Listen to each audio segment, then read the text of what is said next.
Showtime.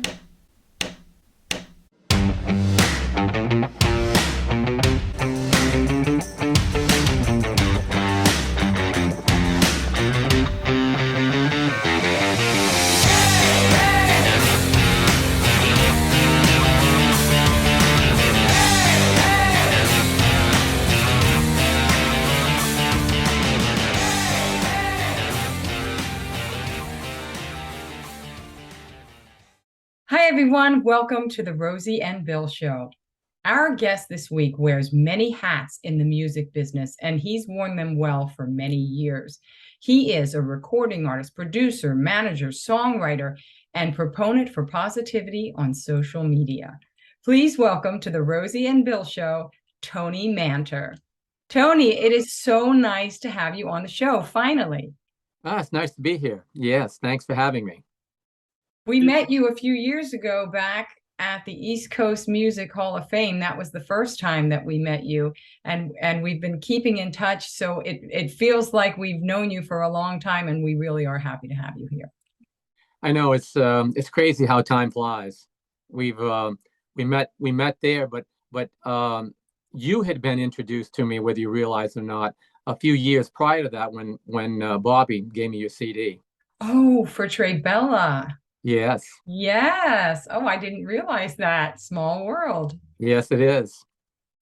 It absolutely is. And now, Tony, you just talked about how time flies. And with that in mind, I'd like to just take a moment and look back because I'm curious, was there any particular moment or event that led you to realize that, hey, this music business, I think that's the business for me? Well, what happened is I was 8 years old, and we had this old piano sitting in the house, and my mother says, and I was always playing on it, just having fun with it. And my mother said, well, if you're going to play on it, we might as well teach you. So I I started taking lessons from this piano teacher, and I really had a great time doing it. And then I wound up 6 years later. She told me that I had kind of surpassed whatever she could do. Then I went to Berkeley College in Boston for a while, and then I just through high school and being part of bands and just small little groups that we get together, I just realized that kind of what I wanted to do. And the only sad part about that is that I was really naive about the business. I had no idea how it worked. I just thought that if you get a song on the radio, you've made it. You're just big time. And it took me a while to get through the process and actually get so I could understand it.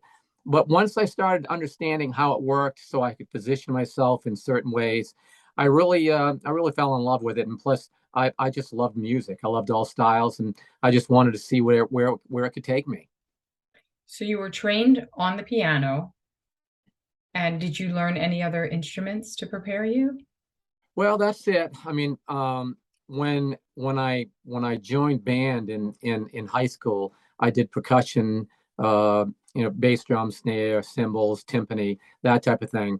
But as far as any other stringed instruments or horns or anything like that, no, I stuck with the piano, and that's kind of where I stayed. Did you have a band in high school that used to practice in your garage? I did, I did. We we played out a few times here and there, um, and we just had a great time, and the more that I did it, the more I realized that this was a passion. And it was like, I think it was my sophomore year in high school. I was signed up for geometry, and I said, why would I want to do this when I'm going to do music for my career? And everybody thought I was crazy, but that's kind of the way I felt ever since. I started playing piano and realized that I truly enjoyed it. That's wonderful. So, with your love for performing, Tony, how did you ever make that transition from artist to producer? Well, I was very fortunate. Um, when when I came to Nashville, I only came to Nashville to help a couple other songwriters that had no transportation, so I brought him down. Um, I really thought I was into pop music, Eagles, that kind of music, and even though I could appreciate Johnny Cash and a lot of those old stars, I really wasn't into country music.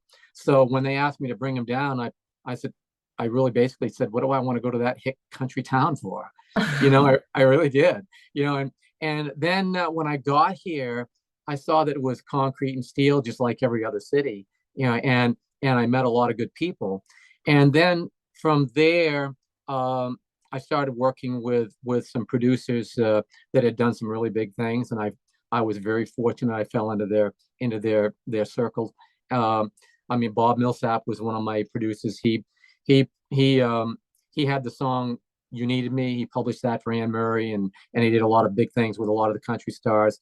Gary Paxton was a lead singer of the Argyles, Alley Oop, those type of songs. He was very instrumental in helping me. And then they were getting ready to retire. They was having health issues, and Bob said to me one day, he says, he says, you understand music. He goes, you understand a good song. You understand production. He goes, why don't you get off the road and come down here and do what we do?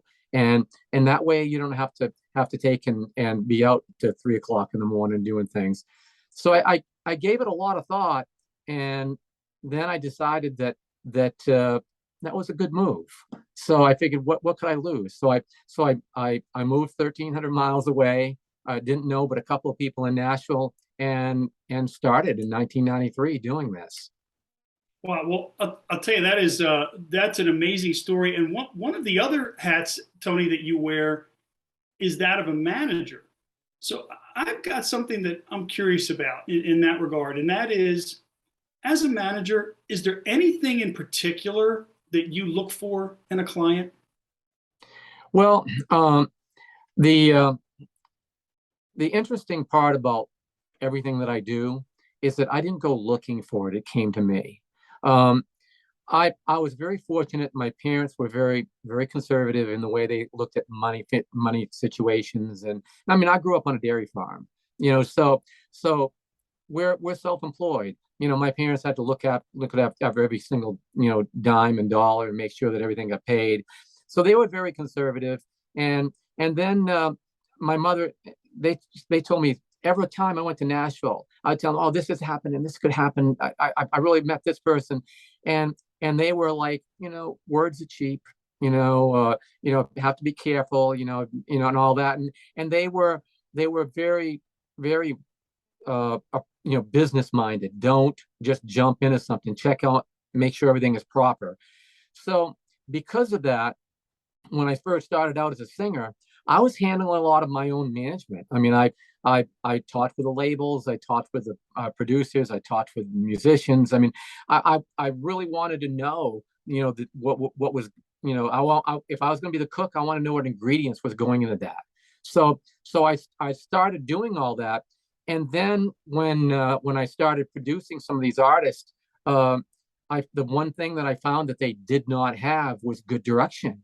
So I would give them what I call soft management, which was there was no signing of any contracts, but make sure that before you go out and do anything, that you talk with me, because I want to make sure that it makes good sense for you.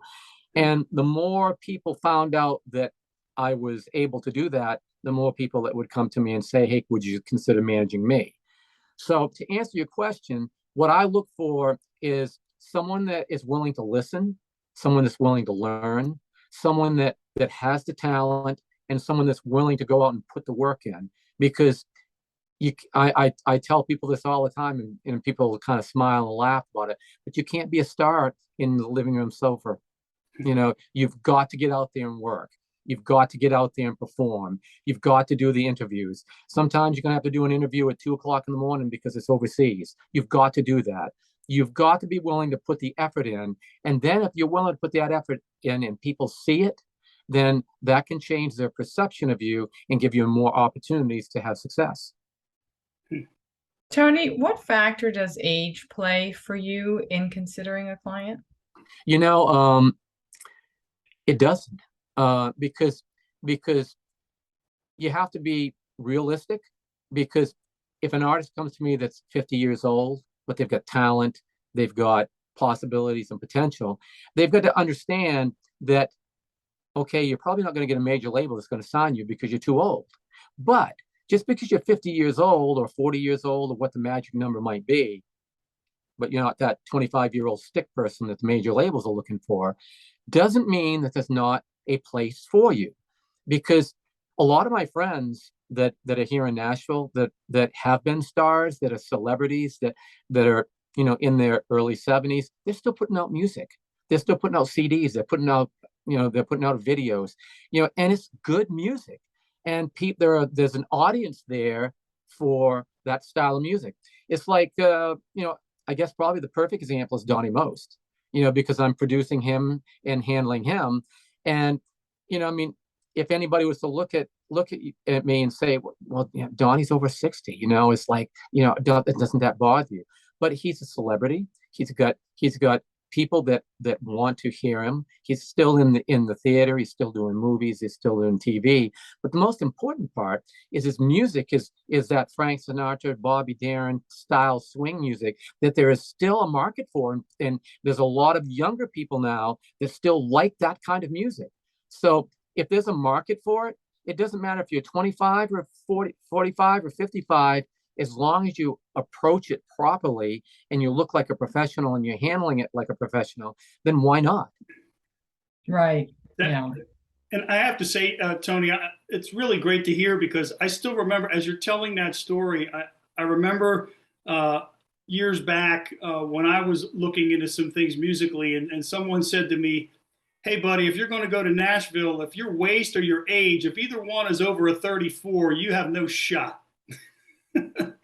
Well, unfortunately, that's true if you're looking for a major label, because major labels, I mean, there's no magic number that's out there, but back 10, 15 years ago, these major labels, if they were developing an artist, they were putting $1 million into it. And you don't know how they spread that out. It could be over a year, it could be over, 6 months, but they were putting a lot of money. So if they're going to put a lot of money in an artist, they've got to have in their mind the longevity of time so they can recoup their investment. Because that has changed a little bit now, because now we're becoming more of a, what have you done for me yesterday than what are you doing for me today? What can you do for me tomorrow? We've changed that whole dynamic on the way that the labels are looking at it. And we've got more copycats and clones of other artists that are pushing some of the artists out that were making a great name for themselves. So the whole dynamic has changed.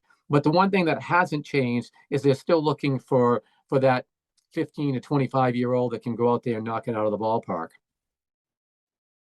I'm going to switch gears a little bit, because I noticed that if someone goes to your website and views your photo gallery, it is a veritable who's who in the music industry with you. So we want to be in the inner circle and hear kind of some of these backstories of you with all these celebrities. No problem. I've been very fortunate in my life. I mean, I've had a work ethic of quality, and integrity, and if I'm going to say I'm going to do something, I do it. And I've had people tell me that, oh, just go out there and produce as many people and throw the mud against the wall and see what sticks. And I've never done that. I've always believed in picking the artists that I think stand a chance, put the effort into them, get them out there, and then hope that works. So because of that, the one great thing about this music business, is you never know who's watching you. I just kept doing my little thing in my little world, and I never really got out there to meet people and do all that stuff, because I wanted to make sure I put out a good product. And then I was doing some shows, and some people came up to me, and all of a sudden I started having legends call me up, and say, hey, we got to do something together. We got to work together. Because they liked what I did. And because throughout all the years, of being here in Nashville, and then a lot of people don't realize that back in and I'm dating myself here, but right before Elvis died, I was Ronnie McDowell's first keyboard player, and because of that, I've had a lot of people that follow me and watch what I'm doing. And so I've had a chance to meet just about everybody you can imagine. I've been on shows with legends. I've got to work with some legends. I've got to work with legends' daughters and sons, and now because I've gone into the with Donnie Most, that part of the which is more of the theatrical and TV part. I mean, it's been a whirlwind. It's been something I never thought would happen. And I never knew who was watching me, but it turned out a lot of people were, and I've got a chance to either work with or be part of shows that included a lot of people. I mean, just like if you look behind me right now is me and Cher, and everybody picks that up. And how I met her was I was working with an artist. We was doing a show for retiring generals, and we happened to be in Washington, and so we were there, and we went to the Walter Reed Hospital, and we got a chance to do a tour and meet some of the military people there and everything. And that day there was three people or three entities that were doing views of the Walter Reed. That was me and my artist. That was the New York Yankees and Cher. So um, after it was all over and everything, we never met each other within the Walter Reed. We were doing some things with the Fisher House, which is kind of like the Ronald McDonald for the military, where they'll have like 20, 25 units of where the military families can stay, and while their sons, daughters, or whoever's in the hospital. And Cher just happened to come over there, and we would talk, sat down, we got a chance to meet each other and talk. And the one thing that I'll always remember is that when I heard that she was coming in, I've always been a big Cher fan. And the one thing that I was concerned about is like, oh, geez, I hope she's everything I hope she was, because I've met a few that I really liked that turned out not to be quite as nice people as I was hoping to be, and she was everything I expected. So I've been fortunate. That's really an incredible story. And then also kudos to you for, that involvement, with the military, with Walter Reed, with the Fisher House, all those things, very admirable. And I know very much appreciate it. And there's something else, Tony, that you're involved in that I know a lot of people appreciate. And it was actually a song that you wrote and recorded back in 2021 as a tribute for first responders. And the song is Why Not Me? And an amazing song. And it has really an incredible run. And then all of a sudden, it's kind of taking on a whole nother life in that it's helping to raise awareness for autism across the country and around the world. Can you talk to us about the journey your song has been on thus far and what lies ahead? Number one, I didn't write it. I wish I had. A good friend of mine, Dennis Welch, wrote it.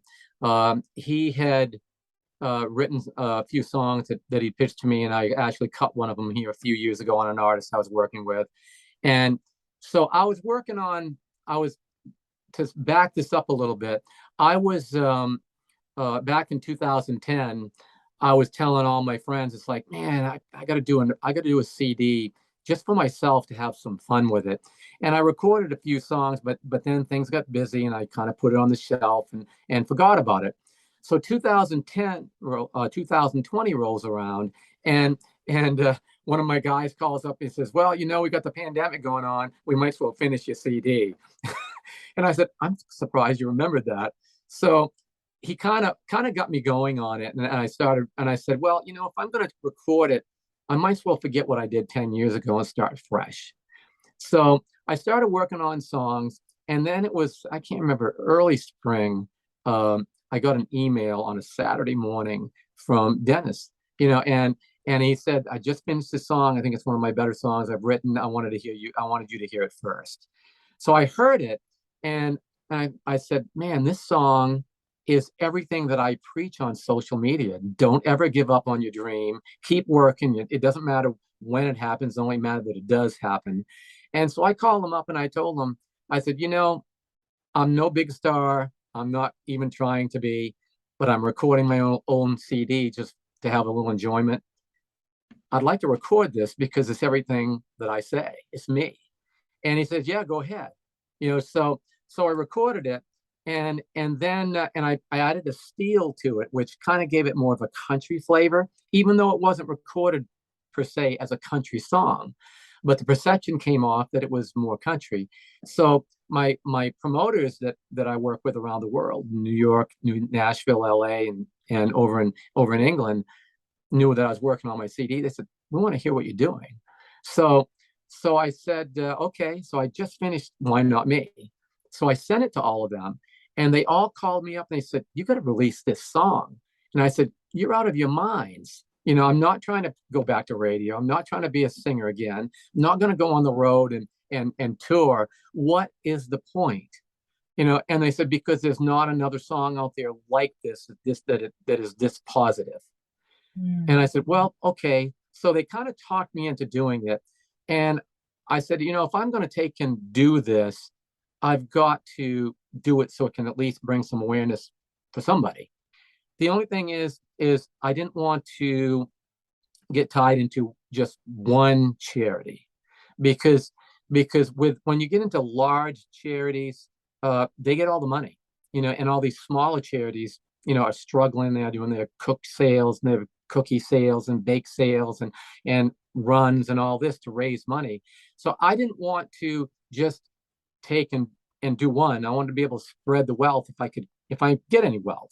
So we came up with an agreement, and I met them all, and then I decided to take this into across the country, rather than around the world, rather than just one big charity.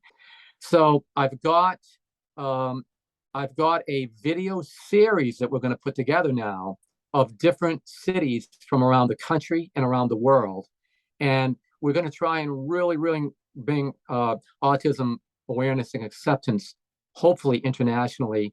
And so far, it's going really good. I'm coming out with Why Not Me Nashville in next month. And then I think we're going to St. Louis after that, and possibly Orlando and Boston after that. So I've already got 3 or 4 cities all lined up. And September 12th, we're actually releasing it in the UK. They've already got TV that wants to do interviews with me, and they've got radio stations lined up. And we haven't even promoted it yet. All he did was do a small little 3 or 4 minute interview about what I'm going to do, so that he could release it sometime. And he put it out there saying this was coming up, and all the radio stations and some of the TV stations just called him and said, hey, we want to be part of this. So it's looking like it's going to go international pretty easily. And the one thing that I found that I did not know, and is that 1 in 7 people worldwide either know somebody or has somebody in their family that has autism. So if it's 1 in 7, then we've got to take and try and do our best to try and help those 1 in 7, and know those people and get out there. So my goal is to get the video out and start this video series and start creating more awareness. They can buy the CD on my website. I'm going to donate $5 to it. I've got a donation on there. They can donate 1, 5, 10, or any amount they want. If I can get 1 million people to donate $1, I got $1 million that I can spend to promote this thing. That's pretty amazing, Tony. And I'll tell you, it is a universal song. We listen to the song, and it's, I think, really going to help them promote the awareness that they want to promote, because it is something that is pervasive in our society. And we want to thank you so much for the work that you're doing to get the word out there, to be positive, and to influence and touch people in a very uplifting way. And we are going to end the show with your song, Why Not Me? So thank you so much for coming on the show. And folks, thank you for tuning in, and we'll see you next week.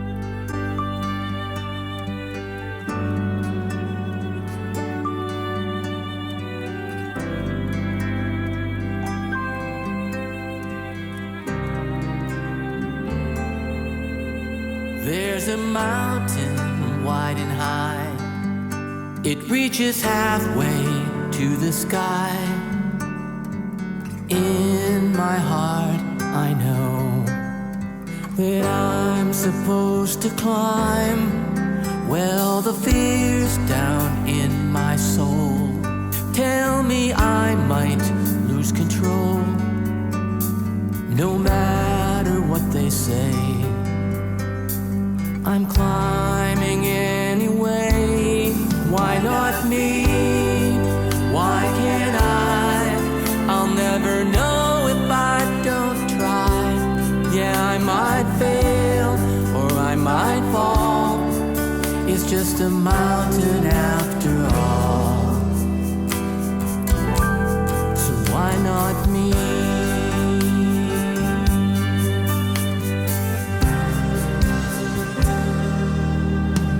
There's an ocean deep and blue. It stretches out in front of you. On the other side is everything you've dreamed of. So say a prayer and then set sail. Stay the course, you will prevail. When the doubts start whispering, just lift your voice and sing. Why not me? Why can't I? I'll never know if I don't try. The storms may rage, the sea might roar. It's just an ocean, nothing more. So why not me?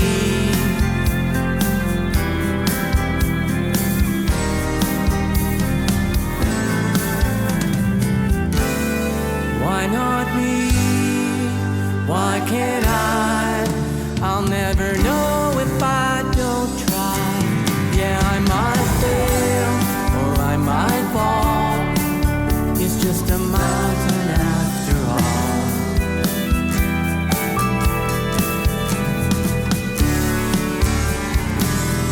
Just an ocean, nothing more.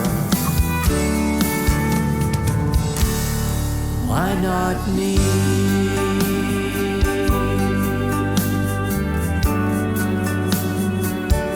Yeah, why not me?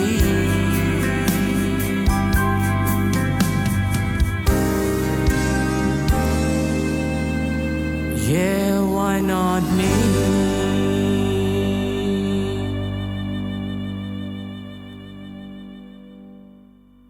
Thank you.